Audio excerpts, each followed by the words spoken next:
أنت الرحمن يا الله، أنت الرحيم يا الله، أنت السلام يا الله، أنت العزيز يا الله، أنت القدوس يا الله، أنت الجبار يا الله.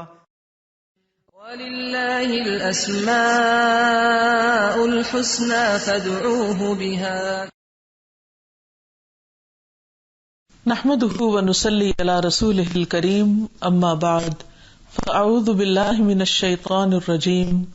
بسم الله الرحمن الرحيم.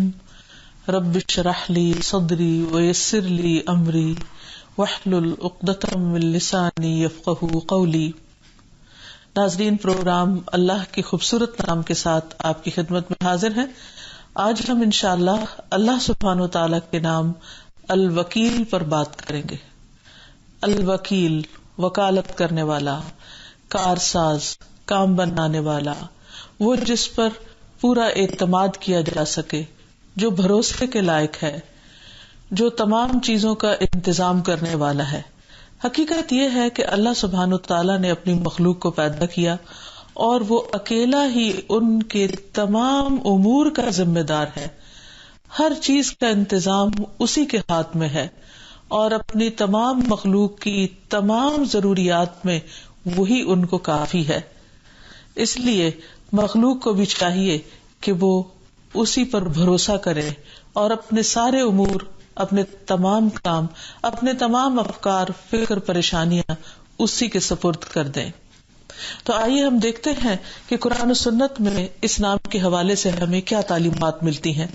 سب سے پہلی بات تو یہ کہ اللہ سبحانہ وتعالی ہر اعتبار سے اپنے مخلوق کا ضامن ہے، کیونکہ وہی ہر چیز کا خالق ہے. اللہ خالق کل شیء وہو علی کل شیء وکیل، کہ اللہ ہی ہر چیز کا خالق ہے اور وہی ہر چیز پر کارساز ہے، یعنی وہی ان سب کا کام بنانے والا ہے. ایک اور جگہ پر فرمایا ذالکم اللہ ربکم، یہ ہے اللہ تمہارا رب، لا الہ الا ہو، جس کے سوا کوئی الہ نہیں، خالق کل شیء، جس نے ہر چیز کو بنایا، ہر چیز کا خالق، فاعبدوہ، تم اسی کی عبادت کرو، وہو علی کل شیء وکیل، اور وہ ہر چیز پر وکیل ہے، ہر چیز کو کرنے والا ہے، ہر چیز کا کارساز ہے. پھر اسی طرح یہ ہے کہ ہر جاندار کی ذمہ داری اسی پر ہے اور اس کا منتظم بھی وہی ہے، اور وہی ان سب کو کنٹرول بھی کیے ہوئے، یعنی صرف منتظم نہیں، صرف ضامن نہیں، بلکہ ان کا کنٹرول بھی اللہ تعالی کے ہاتھ میں ہے.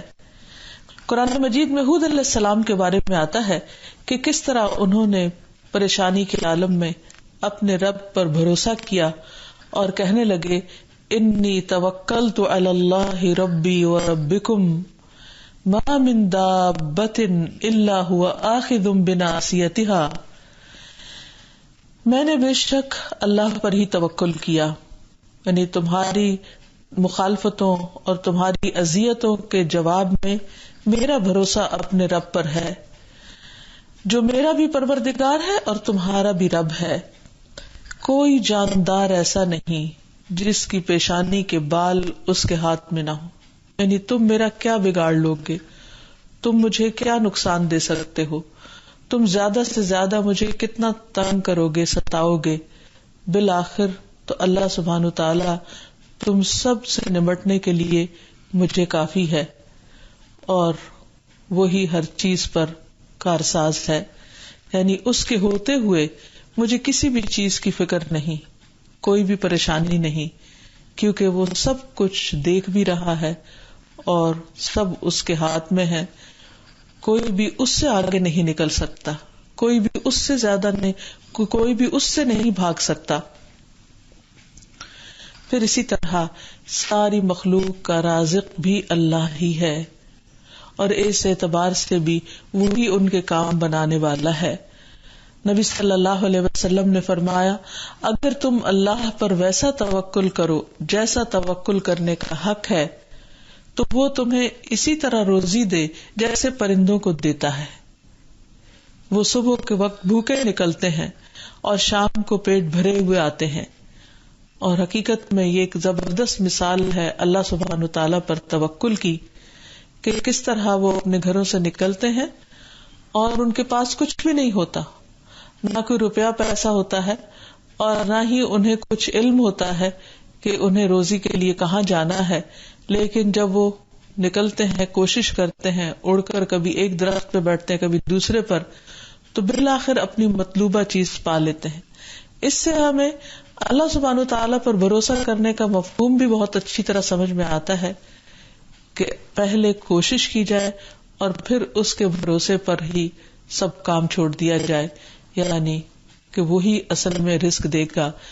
کوشش انسان کی لیکن کام بنانے والا وہ ہے.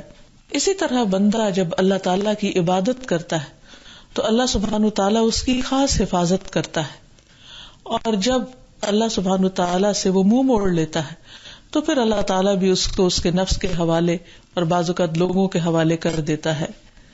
حدیث میں آتا ہے نبی صلی اللہ علیہ وسلم نے فرمایا، جان بوجھ کر نماز ترک مت کیا کرو، نہ چھوڑا کرو، اس لیے کہ جو شخص جان بوجھ کر نماز چھوڑ دیتا ہے اس سے اللہ کی ذمہ داری ختم ہو جاتی ہے. اس کے برعکس 6 خصلتوں والا، 6 کام کرنے والا اللہ تعالیٰ کے ذمے میں ہوتا ہے، اللہ تعالیٰ ان کی خاص حفاظت فرماتا ہے. رسول اللہ صلی اللہ علیہ وسلم نے فرمایا 6 خصائل ایسے ہیں کہ اگر کوئی مسلمان کسی ایک سے متصف ہو کر فوت ہو جائے تو اللہ تعالیٰ کے ذمے ہے کہ اس سے ضرور جنت میں داخل کرے، یعنی اللہ تعالیٰ اس کی آخرت پہ کامیابی کی راہیں اس کے لیے آسان فرما دے گا، اس کا کام بنا دے گا. نمبر 1، وہ آدمی جو جہاد کرنے کے لیے نکلا اور اسی راستے میں فوت ہو گیا، اللہ تعالیٰ ایسے آدمی کی جنت کا ضامن ہے. دوسرے، ایسا آدمی جو کسی جنازے کے پیچھے چلا، اگر اسی راستے میں فوت ہو گیا تو اس کا ذمہ دار بھی اللہ تعالیٰ ہے، یعنی وہ ایک نیکی کے راستے میں تھا، اسے بھی اللہ تعالیٰ جنت عطا فرمائے گا. تیسرے، وہ آدمی جو کسی بیمار کی تیمارداری کرنے کے لیے گیا اور یہی کام کرتے ہوئے اگر فوت ہو گیا تو اس کا ذمہ دار اللہ تعالیٰ ہوگا. چوتھے، وہ آدمی جس نے اچھی طرح وضو کیا پھر ادائیگی نماز کے لیے مسجد کی طرف نکلا، اگر اسی راستے میں فوت ہو گیا تو اللہ تعالیٰ اس کا ضامن ہوگا. یعنی مسجد میں جانے والا بھی دراصل اللہ تعالیٰ کے راستے میں ہوتا ہے، یعنی گویا جو شخص اللہ کی راہ میں نکلتا ہے، اللہ تعالیٰ کی رضامندی کے کام کرنے کے لیے نکلتا ہے، وہ اللہ تعالیٰ کی خاص حفاظت میں ہوتا ہے. پھر 5ویں، وہ آدمی جو مسلمانوں کے کسی امام کے پاس آیا تاکہ اس کی پشپناہی اور تعظیم و تکریم کرے، اگر وہ اسی میں فوت ہو گیا تو اللہ تعالیٰ اس کا ضامن ہوگا. چھٹے، وہ آدمی جو گھر میں رہتا ہے، یعنی گھر سے نکلا نہیں، لیکن نہ وہ کسی مسلمان کی غیبت کرتا ہے اور نہ کسی کے لیے غصے یا سزا کا باعث بنتا ہے، اگر وہ اسی حالت میں فوت ہو گیا تو اس کی جنت کا ضامن بھی اللہ تعالیٰ ہے. یعنی اللہ سبحانہ تعالیٰ اس پر بھی اپنی رحمت کرے گا کیونکہ وہ ایک اچھی زندگی بسر کر رہا ہے. انسان خواہ گھر کے اندر ہو یا گھر سے باہر ہو، اصل چیز جو قابل غور ہے وہ یہ ہے کہ انسان اللہ کا کتنا اطاعت گزار اور فرما بردار ہے. اور جو بندہ اللہ کا فرما بردار ہوتا ہے وہ اللہ تعالیٰ کے خاص بندوں میں شمار ہوتا ہے اور اللہ تعالیٰ کے اوپر ذمہ عائد ہوتا ہے کہ وہ اس کے کام بنائے. جیسے قرآن مجید کی آیت میں بھی آتا ہے وَلَيَنْصُرَنَّ اللَّهُ مَن يَنْصُرُهُ، اللہ تعالیٰ ضرور اس کی مدد کرے گا جو اللہ کی مدد کرے گا، یعنی اللہ کے دین کی مدد کرے گا. ایک اور جگہ پر فرمایا ان تنصروا اللہ ینصرکم ویثبت اقدامکم، اگر تم اللہ کی مدد کرو گے تو اللہ تعالیٰ تمہاری مدد کرے گا، تمہارے کام بنا دے گا اور تمہارے قدم جما دے گا، یعنی تمہیں حق پر قائم رکھے گا اور اسی استقامت کے ساتھ تمہاری موت آئے گی. اور پھر جس کی موت ایمان پر ہو، حق پر ہو، پھر اس کے لیے آگے کے راستے آسان ہو جاتے ہیں. حقیقت یہ ہے کہ ایمان والوں کا وکیل اللہ ہے، وہ اسی کی ذات پر بھروسہ کرتے ہیں، اپنے تمام امور کو اس کے حوالے کر دیتے ہیں۔ انسان کے ذمہ تو کوشش کرنا ہے اور اس کا نتیجہ اللہ کے ذمہ ہے۔ جب انسان کوشش اور محنت کے بعد باقی چیز اللہ تعالیٰ کے سپرد کر دیتا ہے تو اس سے نہ اس کے اندر فخر اور غرور پیدا ہوتا ہے۔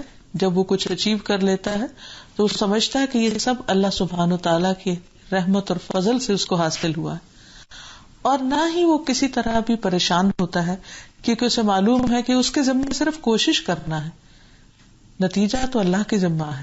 اور اگر اللہ تعالیٰ بندے کے حق میں بہتر ہی چاہے گا اور اس کام کا ہونا اس کے حق میں بہتر سمجھے گا تو وہ کام ہو جائے گا، اور اگر کسی وجہ سے نہیں بھی ہوتا تو بھی ایسا شخص پریشان اس لیے نہیں ہوتا کہ اس نے اپنی ذمہ داری ادا کر دی، کوشش پوری کر لی۔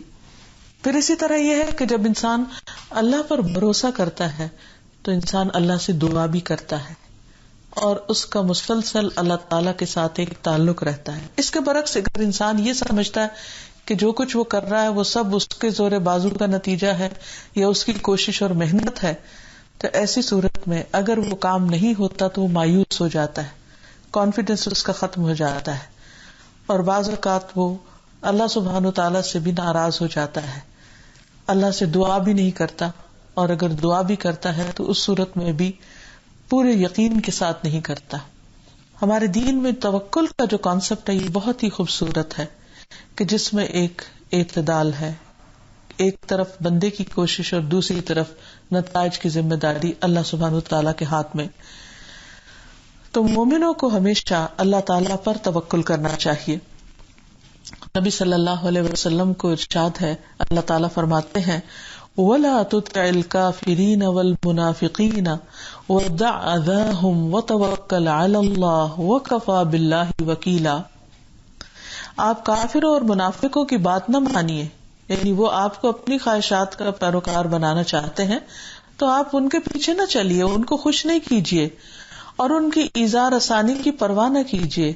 یعنی اگر وہ آپ کو پریشرائز کریں یا کسی بھی قسم کی جسمانی یا روحانی تکلیف دیں تو بھی آپ اس تکلیف کو محسوس نہ کیجیے اور اللہ پر بھروسہ کیجیے، اپنے معاملات اللہ کے سپرد کر دیجیے، اور کام بنانے کو اللہ ہی کافی ہے۔ یعنی ان کی تکلیفوں اور اذیتوں کی وجہ سے آپ کا مشن رکنا نہیں چاہیے، اور یہ باتیں بنا کر آپ کے کام کو کوئی نقصان نہیں دے سکتے۔ وقتی طور پر ایک امتحان ہے، اس پر صبر کر کے معاملات اللہ کے سپرد کرنا ضروری ہے۔ پھر اسی طرح اللہ تعالیٰ نے آپ کو ایک اور موقع پر تلقین کی، رب المشرق والمغرب لا الہ الا ہو فاتخذہ وکیلا، کہ وہ مشرق اور مغرب کا مالک ہے، یعنی پوری کائنات اس کے ہاتھ میں ہے، ہر چیز اس کے قبضے قدرت میں اور اس کے اختیار میں ہے، اس کے سوا کوئی الہ نہیں، آپ اسی کو اپنا کارساز بنائیے۔ یعنی اتنا بڑا رب، مالک اور بادشاہ جو ہر چیز پر پوری قدرت رکھتا ہے، آپ اپنے امور اس کے سپرد کیجیے۔ ایک اور جگہ پر فرمایا فَتَوَكَّلْ عَلَى اللَّهِ إِنَّكَ عَلَى الْحَقِّ الْمُبِينِ، بس اللہ پر بھروسہ کیجیے، یقیناً آپ واضح حق پر ہیں، یعنی آپ کا حق پر ہونا کوئی چھپی ہوئی بات نہیں ہے، آپ جو کچھ کر رہے ہیں بالکل درست کر رہے ہیں۔ اور ویسے بھی توکل جو ہے وہ اللہ پر ایمان لانے کی علامت ہے، یعنی انسان اپنے ایمان کی تصدیق کس طرح کر سکتا ہے کہ واقعی وہ اللہ کو مانتا ہے۔ ایک تو یہ کہ انسان کوئی کام کر کے یہ سمجھے کہ جو کچھ کیا سب میں نے کیا ہے، میری محنت ہے، میری کوشش ہے، میری ساری ایفرٹ لگی ہے، اور دوسرے یہ ہے کہ محنت میں نے کی ہے لیکن اس کا پھل اللہ نے مجھے دیا ہے، اللہ کے فضل اور اللہ کی تائید اور اللہ کی مشیت کے ساتھ یہ سب کچھ ہوا ہے۔ کیونکہ اللہ تعالیٰ قرآن مجید میں فرماتے ہیں وَمَا تَشَاءُونَ إِلَّا أَن يَشَاءَ اللَّهُ رَبُّ الْعَالَمِينَ، کہ کوئی کام نہیں ہوتا صرف تمہارے چاہنے سے جب تک کہ اللہ سبحانہ وتعالیٰ نہ چاہے، اور یہ ایک حقیقت ہے۔ تو جب ایک انسان اس حقیقت کو مان لیتا ہے تو دراصل اللہ تعالیٰ پر ایمان لانے کا ثبوت بھی دیتا ہے۔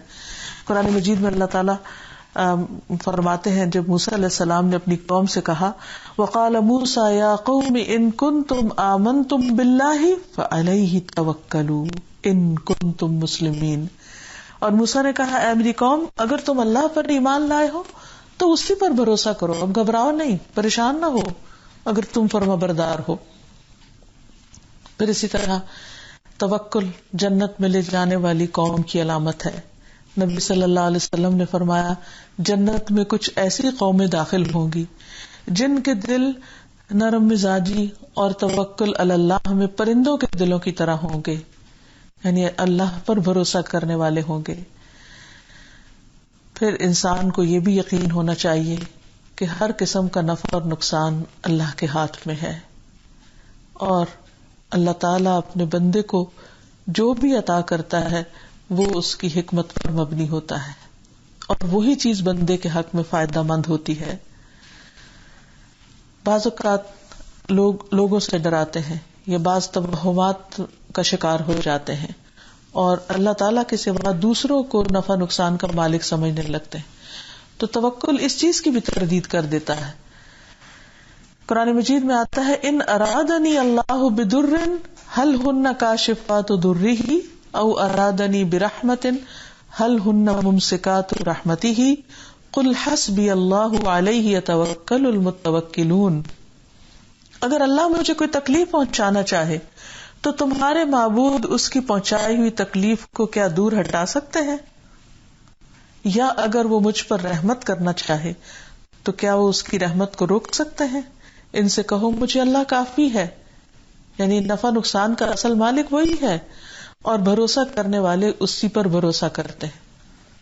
تو زندگی میں کوئی بھی معاملہ ہو، خواہ ذاتی یا دین سے متعلق یا لوگوں سے متعلق، تو انسان تمام امور میں صحیح راستہ اختیار کرے، اللہ تعالیٰ کے بتائے ہوئے طریقے پر چلے اور پھر معاملہ اللہ کے سپرد کر دے اور اللہ کے فیصلوں پر راضی بھی ہو جائے۔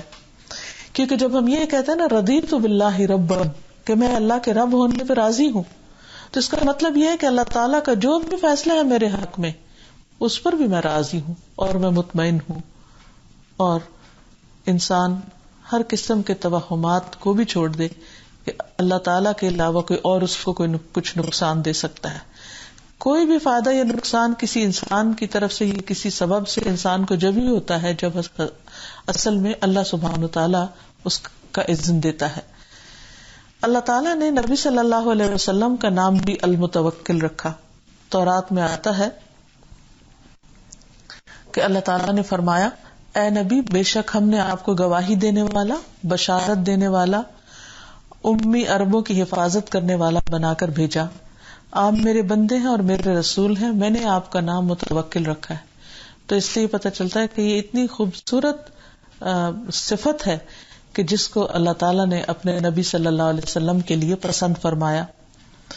اور حقیقت یہ ہے کہ آپ ہر معاملے میں اللہ پر بھروسہ کرتے تھے، رزق کے معاملے میں، اسی طرح مدد لینے کے معاملے میں، مشکلات کے حل ہونے کے معاملے میں، اچھے اخلاق کو اختیار کرنے کے معاملے میں، ہر چیز میں آپ اللہ سبحانہ وتعالیٰ پر ہی بھروسہ کرنے والے تھے کہ سب کچھ دینے والا دراصل وہی ہے۔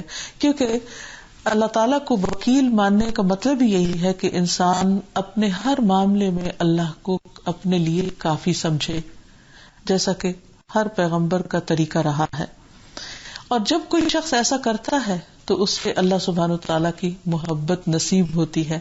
قرآن مجید میں اللہ تعالیٰ فرماتے ہیں ان اللہ یحب المتوکلین، بے شک اللہ تعالیٰ توکل کرنے والوں سے محبت رکھتا ہے، یعنی جو اللہ پر بھروسہ کرتے ہیں، اللہ تعالیٰ کے ساتھ ایک تعلق قائم کرتے ہیں اور اسی کو اپنا سب کچھ سمجھتے ہیں، ایسے لوگ اللہ کے محبوب بن جاتے ہیں، اور ایسے لوگوں کو پھر اللہ کافی ہو جاتا ہے، کیونکہ اللہ تعالیٰ خود وعدہ فرماتے ہیں وَتَوَكَّلْ عَلَى اللَّهِ وَكَفَى بِاللَّهِ وَكِيلًا، اللہ پہ بھروسہ کرو اور اللہ کام بنانے کے لیے کافی ہے۔ پھر اسی طرح یہ ہے کہ جب انسان توکل کی صفت اپناتا ہے تو اس کے اندر بہادری پیدا ہوتی ہے، اس کے اندر اور بھی بہت سے اچھے اخلاق پیدا ہو جاتے ہیں۔ انس بن مالک سے روایت ہے کہ رسول اللہ صلی اللہ علیہ وسلم تمام لوگوں سے زیادہ خوبصورت اور تمام لوگوں سے زیادہ سخی تھے اور تمام لوگوں سے زیادہ بہادر بھی تھے. ایک رات مدینہ منورہ والے گھبرا گئے اور جس طرف سے آواز آ رہی تھی لوگ اس طرف چل پڑے. تو آپ صلی اللہ علیہ وسلم ان لوگوں کو واپس آتے ہوئے ملے، یعنی آپ اس سے پہلے ہی چکر لگا کے آ رہے تھے اور آپ اس آواز کی طرف سب سے پہلے تشریف لے گئے، یعنی جس سے لوگ ڈر گئے تھے. آپ ابو طلحہ کے گھوڑے پر سوار تھے جس کی پیٹھ ننگی تھی، آپ کی گردن میں تلوار تھی اور فرما رہے تھے مت گھبراؤ مت گھبراؤ. یعنی آپ خود سب سے پہلے اس خطرے کو دیکھنے بھانپنے کے لیے گئے تھے کہ یہ کس قسم کی آواز ہے اور یہ سب کیا ہو رہا ہے. اور اس خطرے کو دیکھنے کے لیے آپ کا نکلنا دراصل آپ کے توکل کرنے ہی کی علامت تھی. پھر اسی طرح جو لوگ اللہ پر توکل کرتے ہیں وہ شیطان کے شر اور ہتھ کنڈوں سے بھی محفوظ رہتے ہیں اور ایسے لوگوں پر شیطان کا کچھ بھی زور نہیں چلتا. اللہ تعالیٰ فرماتے ہیں انہ لیس لہ سلطان علی الذین آمنوا وعلی ربہم یتوکلون. اس کا ان لوگوں پر کوئی بس نہیں چلتا جو اپنے رب پر ایمان لائے اور اپنے رب پر بھروسہ کرتے ہیں. کیونکہ جب ایک انسان اللہ پر اعتماد کر لیتا ہے تو پھر اللہ کا ہر فیصلہ قبول کرنا آسان ہو جاتا ہے. ایسے میں اگر وہ فیصلہ مرضی کے خلاف بھی ہو تو انسان کا دل چھوٹا نہیں ہوتا اور وہاں شیطان کو کام کرنے کا موقع نہیں ملتا، کیونکہ انسان یہ سمجھتا ہے کہ میرے رب کا جو بھی فیصلہ میرے حق میں ہے وہ اچھا ہی ہے، کیونکہ رب اپنے بندوں پر ظلم نہیں کرتا. اور اس طرح انسان کے اندر سے وہم اور بدشگونی وغیرہ بھی چلی جاتی ہے جو کہ شیطان کے طریقہ کار ہے انسان کو شرک میں مبتلا کرنے کے لیے. عبداللہ بن مسعود کہتے ہیں کہ رسول اللہ صلی اللہ علیہ وسلم نے فرمایا نحوست پکڑنا شرک ہے، یعنی وہم کا شکار ہونا یا کسی چیز کو اپنے لیے منحوس سمجھنا. اور نہیں ہے ہم میں سے کوئی مگر اس کو یہ وہم ہو جاتا ہے، لیکن اللہ تعالیٰ توکل کے ذریعے اس چیز کو ختم کر دیتا ہے. یعنی ہر ایک کے دل میں شیطان وسوسہ ضرور ڈالتا ہے کہ اس کھانے کی وجہ سے یا اس انسان کی وجہ سے یا فلاں چیز کی وجہ سے تمہیں کوئی نقصان ہو جائے گا، فلاں کی نظر لگ جائے گی یا کوئی اور چیز اس کے دل میں کھٹک جاتی ہے. تو یہ کھٹک آنی تو ایک نیچرل سی بات ہے، لیکن اس کھٹک کا علاج کیا ہے، اس بدگمانی اور بدشگونی کا علاج کیا ہے؟ اللہ سبحانہ وتعالیٰ پر بھروسہ کہ میرا رب میرے لیے کافی ہے اور اس کے نام سے کوئی بھی چیز مجھے نقصان نہیں دے سکتی. اسی لیے جو لوگ اللہ پر توکل کرتے ہیں اور اللہ سبحانہ وتعالیٰ کو اپنا کارساز سمجھتے ہیں وہ ہر قسم کے شر سے اپنے آپ کو اللہ کے اذن سے محفوظ رکھتے ہیں اللہ ہی کا نام لے کر. اسی لیے ہم دیکھتے ہیں کہ یعقوب علیہ السلام جب اپنے بیٹوں کو روانہ کر رہے ہیں تو ان کو ایک تلقین کرتے ہیں کہ کیا بچوں تم سب ایک دروازے سے داخل نہیں ہونا مصر میں کہ کہیں ایسا نہ ہو کہ لوگوں کی نظر میں آ جاؤ. لیکن ساتھ ہی کہتے ہیں کہ وما اغنی عنکم من اللہ من شیء، میں اللہ سے تمہیں کچھ بھی فائدہ نہیں دے سکتے. نہیں اگر اللہ تعالیٰ نے تمہارے حصے میں کوئی یا تمہارے حق میں کوئی نقصان لکھا ہے تو میں اس سے تمہیں نہیں بچا سکتا. ہاں میں ایک تدبیر ضرور کر سکتا ہوں. ان الحکم الا للہ، فیصلہ سارا اللہ کے اختیار میں ہے. علیہ توکلت وعلیہ فلیتوکل المتوکلون، اسی پر میں نے بھروسہ کیا اور بھروسہ کرنے والوں کو اسی پر بھروسہ کرنا چاہیے. اور جو اللہ پر بھروسہ کرتے ہیں پھر اللہ تعالیٰ ان کو کافی ہو جاتا ہے. اور اللہ تعالیٰ پر بھروسہ کرنے کی وجہ سے انسان کا نقصان بھی پورا ہو جاتا ہے. وقتی طور پر ٹیسٹ آتا ہے، آزمائش ہوتی ہے، لیکن اللہ تعالیٰ کا وعدہ ہے کہ جو مجھے کارساز بنائے گا میں اس کے لیے کافی ہوں. تو پھر وہ نقصان بھی بعد میں فائدے میں بدل جاتا ہے. پھر آخرت میں بھی انسان کے لیے بہت بڑا اجر ہے توکل کرنے کے لیے.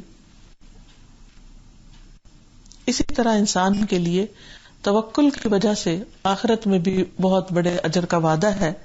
اللہ تعالیٰ فرماتے ہیں وَلَأَجْرُ الْآخِرَةِ أَكْبَرُ لَوْ كَانُوا يَعْلَمُونَ الَّذِينَ صَبَرُوا وَعَلَى رَبِّهِمْ يَتَوَكَّلُونَ، اور البتہ آخرت کا اجر بہت بڑا ہے کاش وہ جانتے ہوتے. یعنی دنیا کے فائدوں کے مقابلے میں آخرت کا فائدہ تو بہت ہی زبردست ہے. لیکن یہ فائدہ کس کو ملتا ہے؟ کون اس کو پا سکتے ہیں؟ جن کے اندر یہ دو خوبیاں ہوں. نمبر 1 الذین صبروا، وہ لوگ جو مشکلات پر صبر کریں، وعلی ربہم یتوکلون، اور اپنے رب پر وہ توکل کرتے ہیں، یعنی مشکل سے نبٹنے کے لیے کوشش کے بعد معاملہ اللہ کے سپرد کر دیتے ہیں. ایسے لوگوں کو پھر اس مشکل سے نکلنے کی راہ مل جاتی ہے یا کچھ اس میں دیر ہو جاتی ہے. دونوں ہی صورتوں میں وہ اللہ تعالیٰ پر اپنا پورا اعتماد کرتے ہیں اور صبر سے کام لیتے رہتے ہیں. اور حقیقت یہ کہ صبر اور توکل ساتھ ساتھ بھی ہوتے ہیں. پھر اسی طرح توکل کرنے والوں کے لیے جنت کا وعدہ ہے، والذین آمنوا وعملوا الصالحات لنبوئنہم من الجنۃ غرفا تجری من تحتها الانہار خالدین فیہا نعم اجر العاملین الذین صبروا وعلی ربہم یتوکلون. اور جو لوگ ایمان لائے اور انہوں نے نیک عمل کیے، ہم انہیں ضرور ہی جنت کے اونچے گھروں میں جگہ دیں گے جن کے نیچے سے نہریں بہتی ہیں، ہمیشہ ان میں رہنے والے ہیں. یہ ان عمل کرنے والوں کے لیے اچھا بدلہ ہے جنہوں نے صبر کیا اور اپنے رب پر بھروسہ کرتے ہیں. یعنی یہ توکل اتنی بڑی چیز ہے کہ جو بالآخر انسان کو ہمیشہ کی کامیابی سے دوچار کرتا ہے. پھر اسی طرح توکل جنت میں بغیر حساب کتاب کے داخلے کا ذریعہ بھی ہے.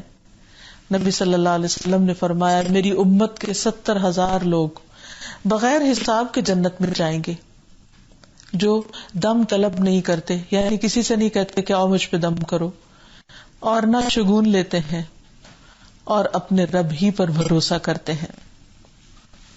تو جو شخص اللہ سبحانہ وتعالیٰ کو اپنا وکیل سمجھ لے، اسے چاہیے کہ پھر وہ اپنے رب پر ہی بھروسہ کرے، اپنے رزق کا ضامن بھی اسی کو سمجھے، یعنی محنت کرے، کوشش کرے، جو بھی چھوٹی یا بڑی جاب ملے اس میں بھی پوری امانت داری سے اپنا کام کرے. اگر کوئی کاروبار ہے تو اس میں بھی خوب دل لگائے اور فوری جلد فائدوں کی امید نہ رکھے اور مسلسل محنت کرتا رہے اور باقی معاملات اللہ کے سپرد کر دے. کیونکہ توکل کا معنی یہ نہیں ہے کہ انسان عاجز ہو کر بیٹھ جائے، ہاتھ پہ ہاتھ رکھ کے بیٹھ جائے کہ اگر ہماری قسمت میں روزی لکھی ہوگی تو خود ہی آ جائے گی. نہیں، توکل کا معنی یہ ہے کہ اللہ نے رزق کا ذمہ لیا ہے، لیکن اللہ ہی کا حکم بھی ہے کہ انسان محنت کرے، کوشش کرے اور اپنے بیوی بچوں کا حق نہ مارے، ان کا حق ضائع نہ کرے. کیونکہ جو شخص کام نہیں کرتا وہ اللہ سبحانہ وتعالیٰ کا پسندیدہ نہیں. اللہ نے رزق کا ذمہ لیا ہے، لیکن پرندوں کی مثال سے ہی پتہ چلتا ہے کہ وہ صبح سویرے ارلی مارننگ نکلتے ہیں، سورج طلوع ہوتا ہی ہے، اس کی پہلی کرن کے ساتھ وہ اڑ جاتے ہیں اور اپنے رزق کی تلاش میں لگ جاتے ہیں، اور شام تک مسلسل رزق تلاش کرتے رہتے ہیں. یعنی کتنی سخت محنت کرتے ہیں اور ہزاروں میل کی اڑانے اڑتے ہیں دن میں صرف ایک کام کے لیے، کیونکہ ان کی زندگی کا مقصد تو صرف ایک ہی ہے. تو بندہ مومن کو بھی اللہ سبحانہ وتعالیٰ پر بھروسہ کرتے ہوئے خوب محنت کرنی چاہیے. اللہ تعالیٰ فرماتے ہیں وَفِي السَّمَاءِ رِزْقُكُمْ وَمَا تُوعَدُونَ، اور آسمان ہی میں تمہارا رزق ہے اور وہ بھی جس کا تم وعدہ دیے جاتے ہو. یعنی اللہ تعالیٰ نے رزق کے لیے آسمان اور زمین کے دہانے کھول رکھے ہیں. اور پھر جو شخص اپنے رب پر بھروسہ کرتا ہے اللہ تعالیٰ اس کے لیے کافی ہو جاتا ہے اور اس کو وہاں سے رزق دیتا ہے جہاں سے وہ سوچ بھی نہیں سکتا. فرمایا وَيَرْزُقْهُ مِنْ حَيْثُ لَا يَحْتَسِبُ وَمَن يَتَوَكَّلْ عَلَى اللَّهِ فَهُوَ حَسْبُهُ إِنَّ اللَّهَ بَالِغُ أَمْرِهِ قَدْ جَعَلَ اللَّهُ لِكُلِّ شَيْءٍ قَدْرًا. اور اسے وہاں سے رزق دے گا جہاں سے وہ سوچ بھی نہیں سکتا. اور جو کوئی اللہ پر بھروسہ کرے تو وہ اس کو کافی ہے. بے شک اللہ اپنے کام کو پورا کرنے والا ہے. یقیناً اللہ نے ہر چیز کے لیے ایک اندازہ مقرر کر رکھا ہے، یعنی ہر چیز کا ایک وقت مقرر ہے، ایک کوانٹٹی مقرر ہے کہ کس کو کس وقت ملنا ہے، لیکن اس کے لیے کوشش شرط ہے. پھر یہ ہے کہ انسان کوشش کے ساتھ ساتھ، بھروسے کے ساتھ، توکل کے ساتھ ساتھ اللہ تعالیٰ سے دعا بھی کرے کہ اللہ تعالیٰ اس کو رزق عطا کرے، یا جس چیز کے بارے میں بھی وہ امیدوار ہے اللہ تعالیٰ کی رحمت کا، اس کی دعا کرے. نبی صلی اللہ علیہ وسلم نے فرمایا کوئی شخص اس طرح دعا نہ کرے کہ اے اللہ اگر تو چاہے تو مجھے روزی دے دے اور نہیں چاہے تو نہ دے، بلکہ پختگی کے ساتھ سوال کرنا چاہیے، کیونکہ اللہ جو چاہتا ہے کرتا ہے، اس پر کوئی جبر کرنے والا نہیں ہے، کوئی زبردستی نہیں کر سکتا، لیکن بندوں کا فرض بنتا ہے کہ وہ اللہ تعالی کو اپنا سمجھ کر اور اس پر بھروسہ کرتے ہوئے، اس کو اپنا وکیل اور کارساز سمجھتے ہوئے اس سے خوب خوب مانگے، بندوں سے مانگنے کی بجائے اللہ سبحانہ وتعالی سے مانگے. اور پھر جو بندہ اللہ تعالیٰ سے رزق مانگتا ہے اللہ تعالیٰ اس کو رزق عطا کرتا ہے. رزق کے علاوہ باقی بھی جتنے مرحلے ہیں زندگی میں انسان کے اور جتنے بھی معاملات ہیں ان سب میں بھی انسان کو اللہ تعالیٰ پر ہی بھروسہ کرنا چاہیے. اللہ تو سبحانہ تعالیٰ نے فرمایا وَتَوَكَّلْ عَلَى الْحَيِّ الَّذِي لَا يَمُوتُ وَسَبِّحْ بِحَمْدِهِ، اور زندہ پر بھروسہ کر جو نہیں مرے گا اور اس کی حمد کے ساتھ تسبیح کر. عام طور پر انسان کو جب کوئی مشکل پیش آتی ہے تو وہ اپنے دائیں بائیں دیکھتا ہے، اس کی نظریں اپنے جیسے انسانوں پر پڑتی ہیں اور پھر اس کو تسلی ہوتی ہے اگر انسانوں میں سے کوئی اس کی مدد کرنے والا اس کو دکھائی دیتا ہے. لیکن یہاں پر کیا سکھایا جا رہا ہے کہ دیکھو انسان تو فانی ہے، انسان تو جانے والے ہیں، انسانوں کا دیا ہوا فائدہ تو محدود ہے، لمیٹڈ ہے. انسان کو بھروسہ انسانوں پر نہیں اللہ سبحانہ تعالیٰ پر کرنا چاہیے. وَتَوَكَّلْ عَلَى الْحَيِّ الَّذِي لَا يَمُوتُ، اس زندہ ہستی پر بھروسہ کرو جس کو کبھی موت نہیں آئے گی. سب بھی دنیا سے چلے جائے تو وہ باقی ہے، اسے تو اونگ بھی نہیں آتی، وہ تو ایک لمحے کے لیے بھی اپنے بندوں سے غافل نہیں ہوتا. اس لیے اس پر بھروسہ کرو. وَسَبِّحْ بِحَمْدِهِ، اور اس کی حمد کے ساتھ اس کی تسبیح کرتے رہو. پھر اسی طرح اللہ تعالیٰ نے بنی اسرائیل کو بھی یہی تلقین کی تھی. فرمایا وَآتَيْنَا مُوسَى الْكِتَابَ وَجَعَلْنَاهُ هُدًى لِبَنِي إِسْرَائِيلَ أَلَّا تَتَّخِذُوا مِن دُونِي وَكِيلًا، اور ہم نے موسیٰ علیہ السلام کو کتاب دی اور اسے بنی اسرائیل کے لیے ہدایت بنایا کہ تم میرے سوا کوئی اور کارساز نہیں پکڑو گے. یعنی ان کی کتاب میں جو ان کے لیے واضح تعلیم تھی وہ کیا کہ اللہ ہی پر بھروسہ کرو. اب دیکھنا یہ ہے کہ کن کن چیزوں پر اللہ تعالیٰ پر بھروسہ کیا جا سکتا ہے رزق کے علاوہ، عمومی طور پر بھروسے کے علاوہ. نمبر 1، جب انسان کسی بھی کام کا ارادہ کرے، کسی چیز کا پکا عزم کر لے تو اس کام کو کرے بھی اور پھر بھروسہ بھی کرے. جیسے نبی صلی اللہ علیہ وسلم کو بتایا گیا کہ فَإِذَا عَزَمْتَ فَتَوَكَّلْ عَلَى اللَّهِ، جب آپ کسی چیز کا عزم کر لیں، فیصلہ کر لیں تو پھر اللہ پر بھروسہ کریں. یعنی سٹیپس کیا ہے کہ سب سے پہلے نیت اور ارادہ سچا ہو، خالص ہو، کیونکہ اللہ تعالیٰ اپنے بندوں کے ساتھ ان کے گمان کے مطابق، جو بندہ اپنی نیت میں سچا ہوتا ہے اللہ تعالیٰ اس کے لیے عمل کے راستے آسان کر دیتا ہے. دوسری بات یہ کہ نیت سے مراد پکا ارادہ، عزم، اور پھر اس کے لیے کوشش اور پھر اس کے لیے دعا. پھر اسی طرح جب شیطان انسان کے اندر وسوسے ڈالے اور اس کے لیے چیزوں کو مشکل بنا کر پیش کرے اور اس کی ہمت توڑے، اس وقت بھی انسان کم ہمتی کا ثبوت نہ دے بلکہ اللہ پر بھروسہ رکھے کہ میرے ساتھ میرا رب ہے اور اس پر بھروسہ کرتے ہوئے میرے لیے ہر مشکل آسان ہو جائے گی. اللہ تعالیٰ فرماتے ہیں انما النجوى من الشیطان لیحزن الذین آمنوا وليس بضارهم شیئا الا باذن اللہ وعلی اللہ فلیتوکل المؤمنون. یہ سرگوشی تو شیطان ہی کی طرف سے ہے. یعنی جب لوگوں کو انسان وسپر کرتے دیکھتا ہے تو سمجھتا ہے شاید یہ میرے خلاف کوئی بات کر رہے ہیں، تاکہ وہ ان لوگوں کو غم میں مبتلا کرے جو ایمان لائے، حالانکہ وہ اللہ کے حکم کے بغیر انہیں ہرگز کوئی نقصان پہنچانے والا نہیں، اور اللہ ہی پر پس لازم ہے کہ مومن بھروسہ کریں. یعنی انسان جب اپنے ماحول کے اندر دل توڑنے والے، دل شکن حالات دیکھے، لوگوں کے رویے ایسے دیکھے کہ جہاں سے کوئی سپورٹ انسان کو نہ ملے، بلکہ اس بات کا احساس ہونے لگے کہ شاید یہ لوگ نقصان پہنچائیں گے، اور وہ کوششیں بھی کریں تو بھی انسان کو ہمت نہیں ہارنی چاہیے، اللہ پر بھروسہ رکھنا چاہیے. پھر اسی طرح بدشگونی کا علاج بھی انسان اللہ پر توکل کر کے کرے.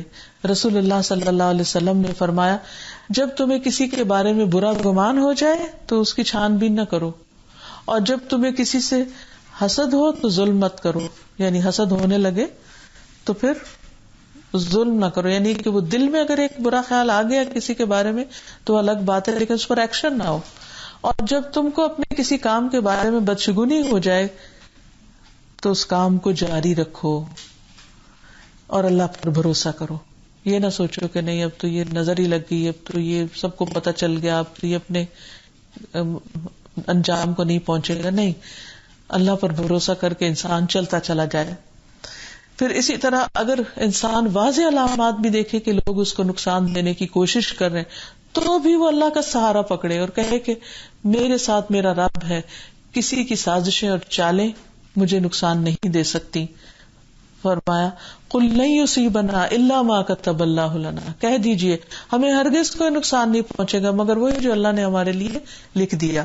ہوا مولانا، وہی ہمارا مولا ہے، وہی کارساز ہے. وعلی اللہ فلیتوکل المؤمنون، اور اللہ پر مومنوں کو بھروسہ کرنا چاہیے. اسی طرح لوگوں کی اذیتوں اور لوگوں کی تکلیف دہ باتوں پر، لوگوں کی الزام تراشی پر جب لوگ بے رخی اختیار کر جائیں، انسان کو چھوڑ جائیں، انسان تنہائی محسوس کرے تو اس وقت بھی وہ کہے کہ میں تنہا نہیں ہوں، میرے ساتھ میرا رب ہے. حسبی اللہ و نعم الوکیل. نبی صلی اللہ علیہ وسلم کو تسلی دی گئی. فَإِن تَوَلَّوْا فَقُلْ حَسْبِيَ اللَّهُ لَا إِلَٰهَ إِلَّا هُوَ عَلَيْهِ تَوَكَّلْتُ وَهُوَ رَبُّ الْعَرْشِ الْعَظِيمِ. پھر اگر یہ لوگ آپ سے اعراض برت رہے ہیں، آپ سے منہ پھیر رہے ہیں، آپ سے بے رخی کر رہے ہیں، تو آپ ان سے کہہ دیجئے کہ مجھے میرا اللہ کافی ہے.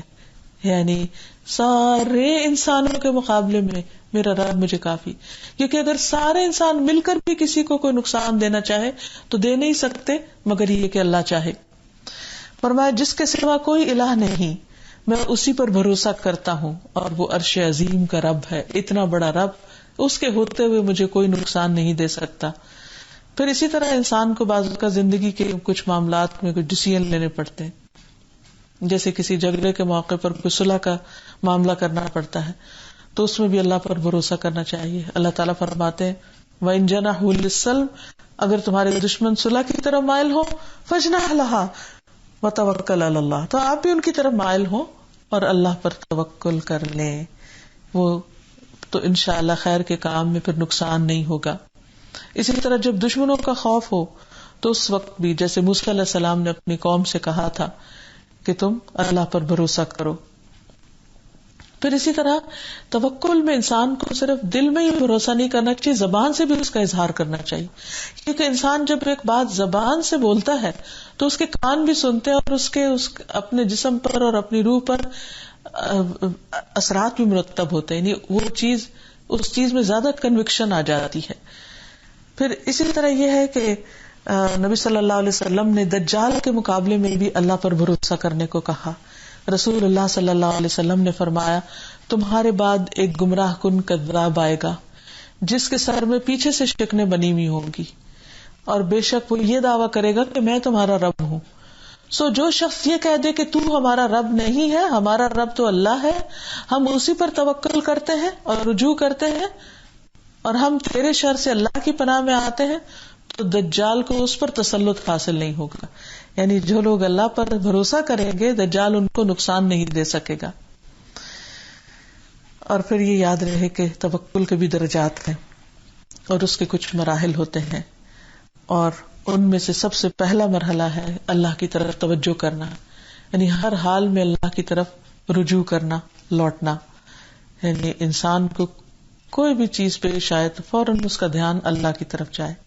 نمبر 2 اسباب اختیار کرنا، یعنی اللہ کی طرف دھیان جا کر مدد مانگ کر فوراً کوشش شروع کر دے، کیونکہ کوشش جو ہے وہ توکل کے منافی نہیں. ایک شخص نبی صلی اللہ علیہ وسلم کے پاس آیا اور اس نے پوچھا کہ کیا میں اونٹ باندھ کر توکل کروں یا بغیر باندھے اللہ پہ بھروسہ کروں؟ تو آپ نے فرمایا اعقل و توکل، کہ پہلے تم اونٹ باندھو اور پھر توکل کرو. اور پھر یہ کہ اسباب اختیار کرنے کی ترغیب بھی دی جائے. جیسے یمن کے لوگ جب حج پر آتے تھے تو زادرہ نہیں لاتے تھے، تو قرآن مجید میں حکم نازل ہوا وَتَزَوَّدُوا فَإِنَّ خَيْرَ الزَّادِ التَّقْوَىٰ کہ زادرہ لے کے چلو، یعنی حج پہ جا رہے ہو تو اپنا سامان سفر ساتھ لو، کیونکہ یہ تقویٰ کے زیادہ قریب بات ہے. کیونکہ یمن کے لوگ یہ کہتے تھے بس اللہ کے راستے میں اللہ خود ہی رزق دے گا، تو اس پر کہا گیا کہ نہیں، پہلے کوشش کرو، باقی پھر اللہ کے اوپر بھروسہ کرو. پھر اسی طرح یہ کہ انسان تقدیر پر راضی رہے اور اللہ تعالیٰ کی فرما برداری کرتا رہے. بعض اوقات انسان اللہ سے مدد بھی مانگتا ہے، بھروسہ بھی کرتا ہے، لیکن حالات کچھ اور ہو جاتے ہیں جو وہ نہیں چاہتا. تو ایسے میں بھی انسان کو تسلی رکھنی چاہیے کہ اللہ تعالیٰ کے ہر فیصلے میں بھلائی ہے. پھر اسی طرح انسان کو آزمائش میں سکون مل جاتا ہے جب وہ اللہ تعالیٰ کو اپنے لیے کافی سمجھتا ہے. وَلِلَّهِ مَا فِي السَّمَاوَاتِ وَمَا فِي الْأَرْضِ وَكَفَى بِاللَّهِ وَكِيلًا. نبی صلی اللہ علیہ وسلم بھی اللہ پر بھروسہ کرتے تھے. حود علیہ السلام نے اللہ تعالیٰ پر بھروسہ کیا، نوح علیہ السلام نے اللہ تعالیٰ پر بھروسہ کیا، ابراہیم علیہ السلام کو جب آگ میں پھینکا گیا تو انہوں نے اس وقت اللہ سبحانہ وتعالیٰ پر بھروسہ کیا. موسیٰ علیہ السلام نے اللہ سبحانہ وتعالیٰ پہ ہمیشہ توکل کیا. آل فرعون کا مومن بندہ بھی اللہ پر توکل کرتا ہے. حضرت حاجرہ علیہ السلام جو ہے، جب ان کو مکہ کی اب آب ہو گیا، وادی میں چھوڑا گیا، تو اس وقت انہوں نے اللہ پر توکل کیا. موسیٰ نے موسیٰ علیہ السلام کے سلسلے میں ان کو دریا میں پھینک کر اللہ سبحانہ وتعالیٰ پر توکل کیا. ہم سب کو بھی اللہ سبحانہ وتعالیٰ پر ہی توکل کرنا چاہیے اور اسی سے دعا کرنا چاہیے، اور پریشانی کے وقت حسبنا اللہ و نعم الوکیل پڑھتے رہنا چاہیے. اس سے انسان کے دل کو کافی تسلی ہو جاتی ہے. اور باقی دعائیں بھی جو اللہ سبحانہ وتعالیٰ پر بھروسے کی ہیں وہ مانگتے رہنا چاہیے. اپنے آپ کو، اپنے آل و اولاد کو، اپنے مال و متاع، اپنی ہر چیز کو اللہ کے سپرد کر دینا چاہیے. وَكَفَى بِاللَّهِ وَكِيلًا، اور اللہ کا کارساز ہونا ہم سب کے لیے کافی ہے. اللہ تعالیٰ ہماری مدد فرمائے. وآخر دعوانا ان الحمد للہ رب العالمین. السلام علیکم ورحمۃ اللہ وبرکاتہ. يا الله أنت الحسيب، يا الله أنت الشافي، يا الله أنت المبين، يا الله أنت الوكيل، يا الله أنت القيوم، يا الله أنت المتين، يا الله أنت السبوح، يا الله لا إله إلا الله محمد رسول الله، لا إله إلا الله محمد رسول الله.